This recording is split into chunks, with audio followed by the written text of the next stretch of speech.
சட்டம் மாறி வந்து மண்ணை முட்டும் காலில் சூழ்ந்து கைகள் தட்டும் வாழியவே தென்னவராட்சி திசைகள் எட்டும் நம்மவராற்றல் விண்ணை முட்டும் எட்டு திக்கும் முரசு கொட்டும் வாழியவே.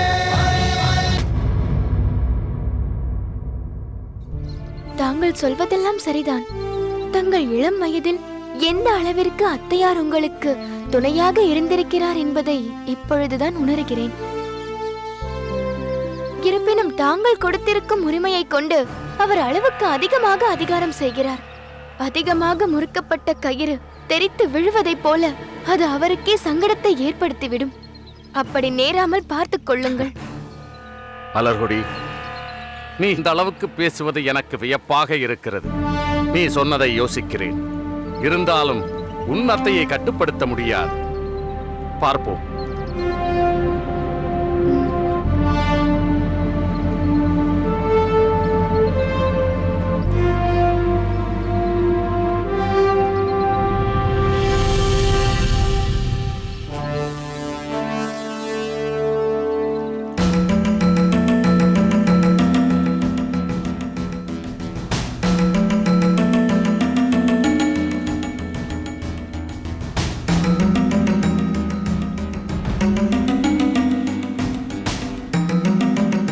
அரசே, தாங்கள் எந்த விஷயத்திற்காகவும் இந்த அளவிற்கு சிந்தித்ததில்லையே. இன்று என்னவாயிற்று? நம் செழியனை மீட்டு வர நமது படை புறப்பட போகிறது. அது எனக்கும் தெரியுமே. ஆனால் அந்த படையை நடத்திச் செல்லும் தலைவனாக நாம் நியமித்திருக்கும் மகேந்திரனுக்கே அது தெரிந்திருக்கிறதா என்று புரியவில்லை. ஏன் இப்படி சொல்கிறீர்கள்? இவ்வளவு பெரிய பொறுப்பை ஏற்றிருக்கும் அவன் ஒரு முறை கூட வந்து படை அணிவகுப்பை பார்க்கவில்லை. படை எப்போது புறப்படுகிறது, தன் படையில் எத்தனை பேர் இருக்கிறார்கள் என்று எதை பற்றியும் அவன் கேட்கவில்லை. இந்நிலையில் அவனை நம்பி எப்படி இவ்வளவு பெரிய பொறுப்பை கொடுத்து அனுப்புவது என்றே எனக்கு புரியவில்லை. வேண்டாம் வேண்டாம் பெருவழுதி, வேண்டாம். என் மகனை நம்பி இவ்வளவு பெரிய பொறுப்பை கொடுக்க வேண்டாம். அக்கையாரே, என்ன சொல்கிறீர்கள்? மகேந்திரன் இந்த படையை நடத்துவதற்கு தகுதியானவன் அல்ல. அதனால்தான் அவனை அனுப்ப வேண்டாம் என்கிறேன். ஆனால் தாங்கள் தானே அவனுக்கு இத்தகைய பொறுப்பை கொடுத்தால் அவன் திறமை வெளிப்படும் என்று சொன்னீர்கள். அது என்னவோ உண்மைதான் அம்மா. அப்படித்தான் நானும் விரும்பினேன். அவனிடம் நீ ஏற்று தலைமை தாங்க போகும் அந்த பொறுப்பு எவ்வளவு உன்னதமானது என்பதை புரிய வைத்தேன். ஆனால் எல்லாம் விழலுக்கு இறைத்த நீராகிவிட்டது. அக்கையாரே, ஏன் இப்படி பேசுகிறீர்கள்? தாங்கள் மிகவும் மனம் நொந்து பேசுவது போல் இருக்கிறதே. நீ சொல்வது உண்மைதான் பெரும்பழுதி. நான் பெற்ற ஒரே பிள்ளை. உற்ற முறையில் அன்பை பெற்று உயர வேண்டும் என்று ஆசைப்பட்டேன். அதற்காகத்தான் பஞ்சவன்மா தேவியிடம் சொல்லி எனக்காக உன்னிடம் பரிந்துரைக்கும்படி சொன்னேன். அவள் சொல்ல வேண்டும் என்பது என்ன அவசியமாது? தாங்கள் என்னிடம் சொன்னால் நான் கேட்க மாட்டேனா என்ன? நிச்சயம் கேட்பாய். அது எனக்கு தெரியாதா என்ன? ஆனால் அவனை பற்றி நீ அறிவாய் என்பதால் மறுத்து பேசிவிடுவாய் என்பதற்காக அப்படி சொன்னேன். ஏன் அப்படி அவன் என்ன செய்து விட்டான்? செழியன் எவ்வளவு முக்கியமானவன் என்பது எனக்கு தெரியும். என் மகன் ஏதாவது தவறு செய்து அதனால் செழியனுக்கு ஏதாவது ஆபத்து ஏற்பட்டு விட்டால் என் மகன் வாழ்க்கையில் ஒரு பெரும் களங்கம் ஏற்பட்டுவிடும். அதனால் எல்லா விதத்திலும் தேர்ச்சி பெற்றவன் மணிமாறன் தான். படைத்தலைவனாக அவனை அனுப்பி வைப்பதில் தவறே இல்லை. அப்போதுதான் செழியனை மீட்டு வர முடியும். அக்கையாரே, தாங்கள் அவ்வளவு தூரம் வற்புறுத்தி கேட்டதால் தானே நான் பல சங்கடங்களுக்கு மத்தியில் இவ்வளவு தூரம் முயற்சி எடுத்து புறப்படுவதற்கான ஏற்பாடுகளை செய்திருக்கிறேன்.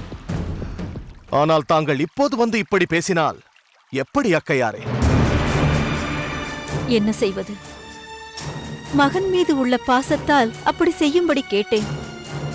நான் சொன்னபடி மணிமாறனையே படைத்தலைவனாக அனுப்பி வை. நான் வருகிறேன்.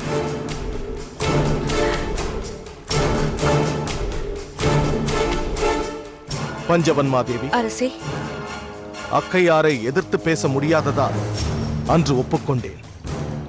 ஆனால் இன்று இறைவனே அது கூடாதென்று அவர் வாயால் சொல்ல வைத்து விட்டார்.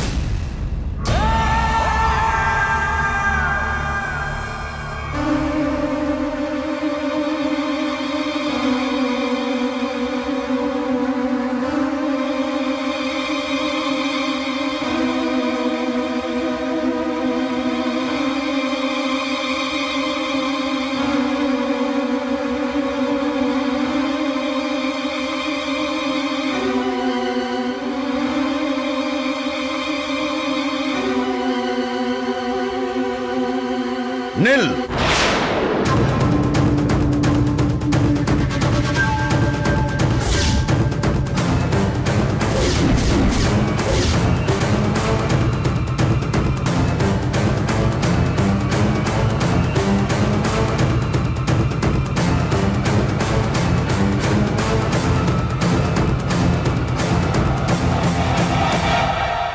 யார் நீ? என்னை தெரியவில்லையா? உன்னை நான் இப்பொழுதுதானே பார்க்கிறேன், பின் எப்படி தெரியும்? சொல், யார் நீ? நான் வைத்தியன். வைத்தியனா? நீயா? ஏன், என்னை பார்த்தால் வைத்தியன் போல் தெரியவில்லையா? பச்சை குழந்தை போல் இருக்கும் நீ எல்லாம் செய்யும் அளவிற்கு தாழ்ந்து விட்டதா சித்த வைத்தியம்? உண்மையை சொல், எப்படி இங்கு வந்தாய்? தாமரை தாமரைதான் என்னை இங்கு அழைத்து வந்தார். எதற்காக? அவரது அண்ணியார் உடல்நிலை சரியில்லை என்றும் அவருக்கு மருத்துவம் செய்ய வேண்டும் என்று சொல்லி என்னை இங்கு அழைத்து வந்தார். இது என்ன மூடத்தனம்? அவளே உலகமறியாத சிறு பெண், அவள் எப்படி உன்னை வைத்தியர் என்று தெரிந்து கொண்டாள்?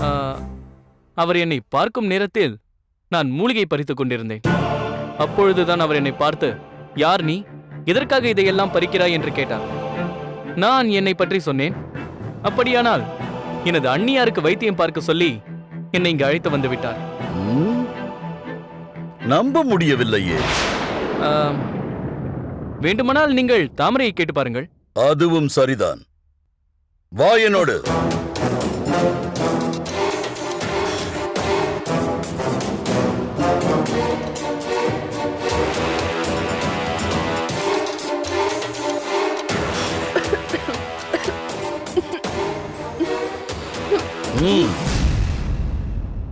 வாருங்கள். வேண்டாம் வேண்டாம்.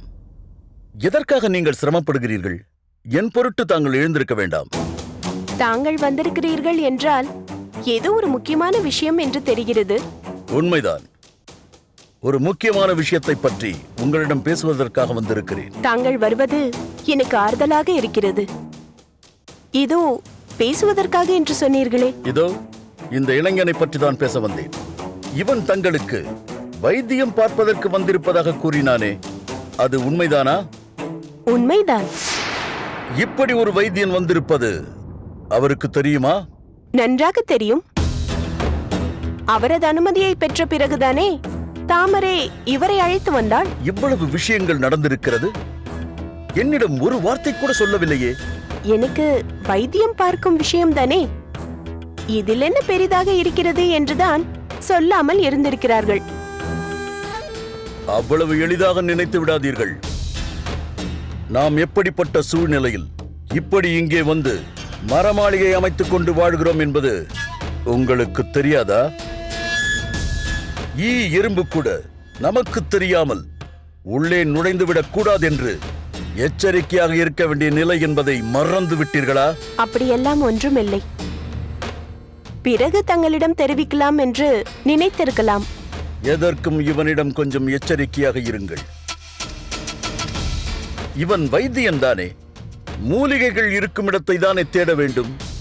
சாவூருக்கு போகும் வழியில் ஏன் இவன் நிற்க வேண்டும்? அப்படியா? நீ எதற்கு அங்கெல்லாம் சென்றாய்? அதற்குள் தானும் போக வேண்டும் என்று யோசிக்கிறான் போல இருக்கிறது. இவனிடம் சொல்லி வையுங்கள், வந்த வேலையை விட்டுவிட்டு சொந்த வேலையை செய்ய ஆரம்பித்தால் எந்த வேலையும் செய்வதற்கு மிஞ்ச மாட்டான் என்று எச்சரித்து வையுங்கள். நான் வருகிறேன்.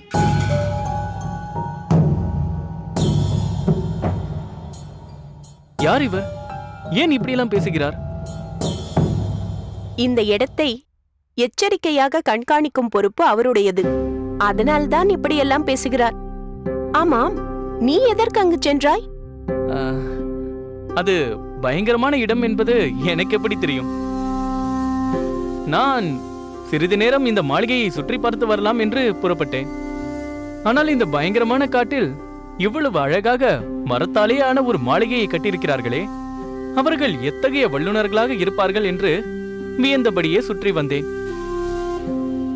ஆனால் அதற்கெல்லாம் மாறாக அந்த பயங்கரமான இடத்திற்கு போகும் வழியை பார்த்து நான் மிரண்டு போனேன். அப்பொழுதுதான் இவர் என்னை பார்த்து விட்டார். மிகவும் மிரட்டினாரோ? அதை ஏன் கேட்கிறீர்கள்? இப்படி ஒரு இடத்தில் இவரை போன்ற ஒரு மனிதரிடம் சிக்கிக் கொண்டோமே என்றும் ஒழுங்காக ஊருக்குள் வைத்தியம் பார்த்து கொண்டிருக்கலாமே என்றெல்லாம் நினைத்து விட்டேன். இல்லை இல்லை, அப்படியெல்லாம் நினைக்காதே. இனி உனக்கு இது போன்ற சங்கடங்கள் ஏற்படாதபடி நான் பார்த்துக் கொள்கிறேன். அப்பப்பா, இப்படி ஒரு முரட்டு மனிதரை நான் சந்தித்ததே இல்லை. அவரை பற்றி அப்படியெல்லாம் பேசாதே. இந்த வயதிலும் எங்களுக்காக இந்த கானகத்திற்கு வந்து கடுமையாக உழைக்கிறார். செம்மையான சிந்தனைகள் அவர் தலையில் இருப்பதால் தானோ என்னவோ செந்தலையார் என்று அவருக்கு பெயரிட்டார்கள். நாங்கள் வளமாக வாழ வேண்டும் என்பதற்காக தன் வாழ்வையே தியாகம் செய்து விட்டார் அவர்.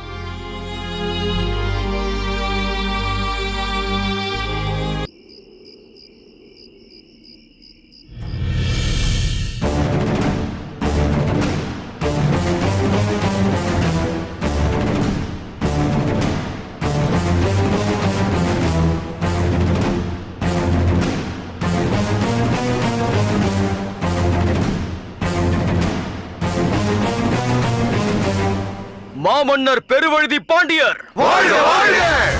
மாமன்னர் பெருவழுதி பாண்டியர் வாழ்க வாழ்க!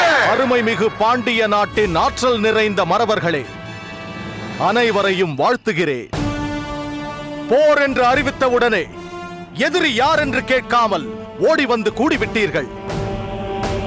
தினவெடுக்கும் தோள்களுக்கு வேலை வந்தால் போதும் என்ற துடிதுடிப்போடு வந்திருக்கிறீர்கள்.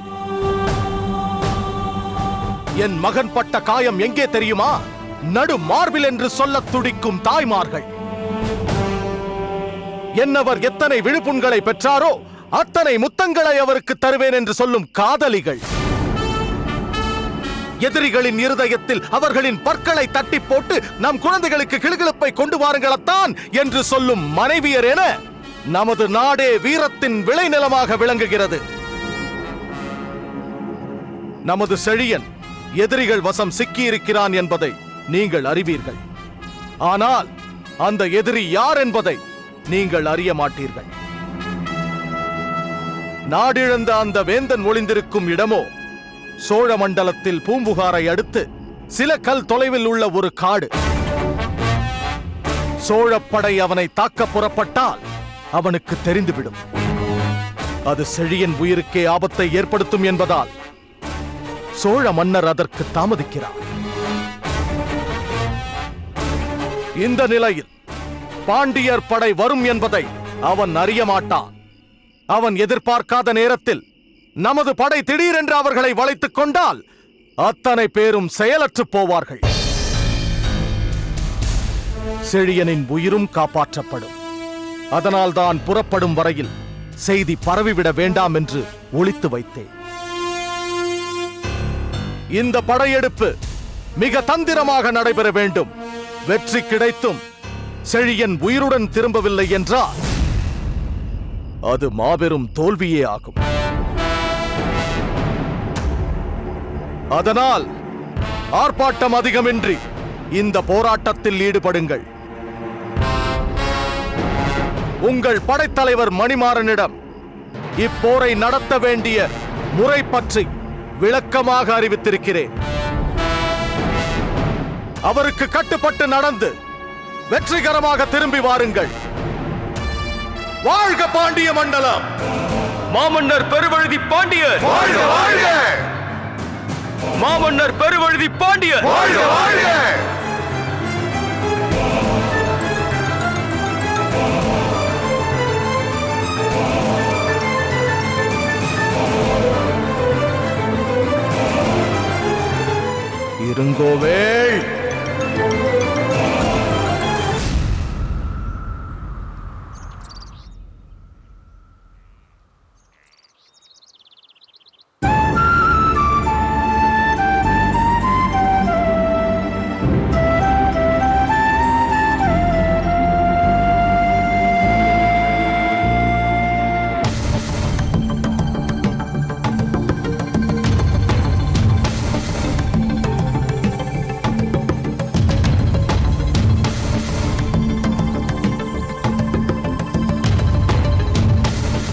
தாமரை,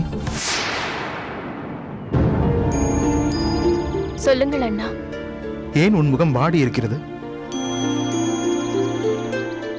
அப்படியெல்லாம் ஒன்றுமில்லை.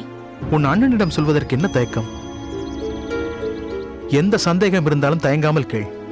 என்னை காரணமாக்கி செழியனை ஏமாற்றி விட்டீர்களே. இதற்கு பெயர் ஏமாற்றுவதல்ல தாமரை. இது நாட்டை காப்பாற்றுவதற்காக செய்கின்ற ராஜதந்திரம். எதிரியாக இருந்தாலும் அவரும் ஒரு சிறந்த வீரர். அவரை இப்படியெல்லாம் ஏமாற்றுவதும் சிறையில் அடைத்து சித்திரவதை செய்வதும் மரக்குல பண்புக்கே இழுக்கல்லவா?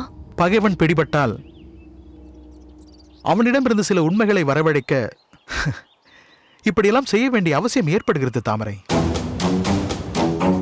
நான் இப்படி சொல்வதற்காக மன்னித்துக் கொள்ளுங்கள். நமக்கு இப்படி ஒரு நிலை ஏற்பட்டால்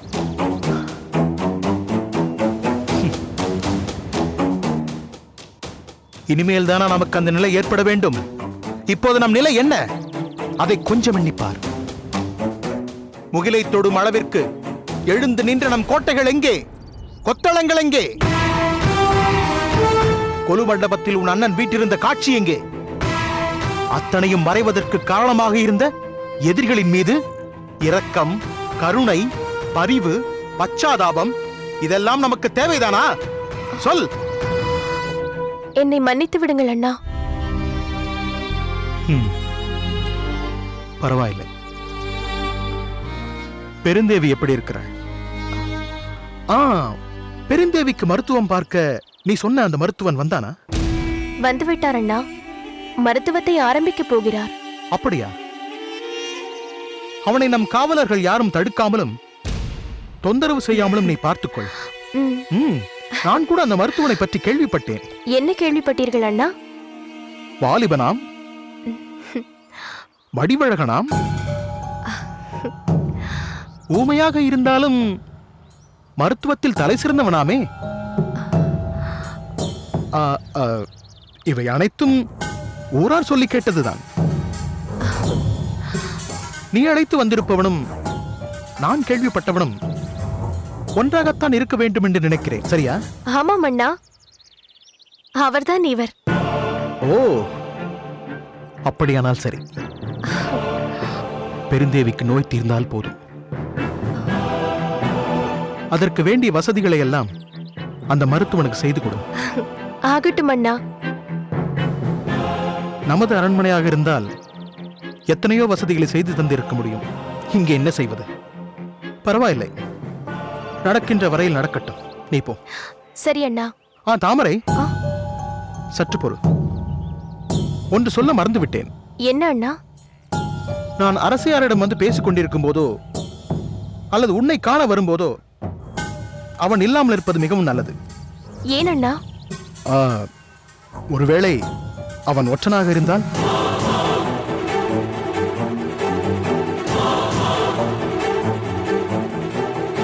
ஊருக்கே வழிகாட்ட வேண்டிய என் பிள்ளை இப்படி ஒரு ஊதாரித்தனமான காரியத்தை செய்திருக்கிறான் என்றால் அவர் எப்படி பொறுத்துக் கொள்வார்? பதிலே தெரியலங்கிறதுக்காக பாதியில எழுந்து வரணுமாப்பா?